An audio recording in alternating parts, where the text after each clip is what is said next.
Update kasus Pantai Ketewel, hasil uji DNA jadi kunci ungkap identitas korban. Misteri dari identitas jenazah yang diduga merupakan korban mutilasi mulai menunjukkan titik terang.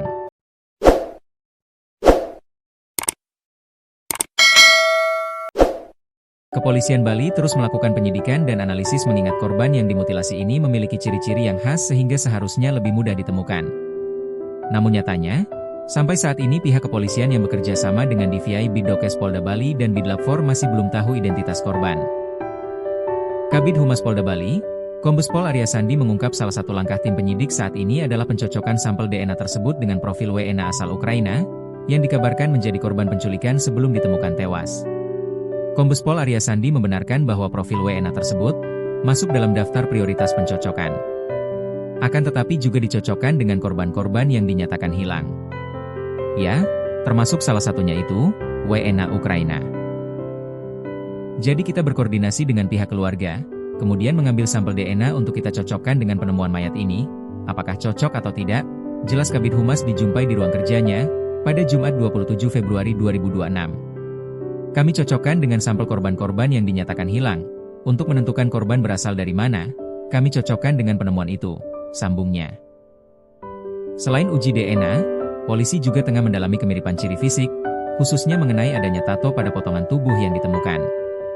Meski ada dugaan kuat mengenai kemiripan tato tersebut dengan identitas korban penculikan, pihak kepolisian tetap mengedepankan prinsip scientific crime investigation. Menurut Arya Sandi, kondisi jenazah yang sudah mulai mengalami pembusukan membuat tim forensik harus bekerja ekstra hati-hati. Ia menyatakan bahwa dugaan-dugaan mengenai ciri fisik memang ada, namun kepastian mutlak harus menunggu hasil analisis kedokteran forensik agar bisa disinkronkan dengan data korban yang dinyatakan hilang. Lebih lanjut, Kabid Humas mengungkapkan bahwa pihak kepolisian telah bergerak cepat sejak penemuan potongan tubuh tersebut pada pagi hari sekitar pukul 10 WITA.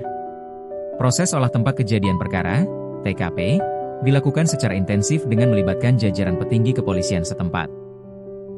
Setelah kita evakuasi pasca penemuan kemarin, kita langsung melakukan olah TKP yang dipimpin oleh Direskrimum Polda Bali bersama Kapolres Gianyar dan tim Inafis Polda serta Polres untuk mengidentifikasi awal potongan-potongan tubuh tersebut, ujar Kombes Pol Arya Sandi. Kombes Pol Arya Sandi mengonfirmasi bahwa jasad tersebut merupakan korban mutilasi karena ditemukan dalam kondisi terpisah-pisah, mulai dari kepala, tangan, bahu, paha, hingga telapak kaki dan organ dalam. Ia menyebutkan bahwa berdasarkan pengamatan awal, cara pelaku memotong tubuh korban tergolong sangat sadis. Kalau nampak nyata memang potongan tubuh ya, jadi ya mutilasi. Kalau kita lihat, itu potongan kasar, ungkapnya menggambarkan kondisi tragis jasad tersebut. Polisi menduga potongan-potongan tersebut sengaja dibuang ke air, dan terbawa arus hingga akhirnya tersangkut di muara saat air laut mengalami pasang surut.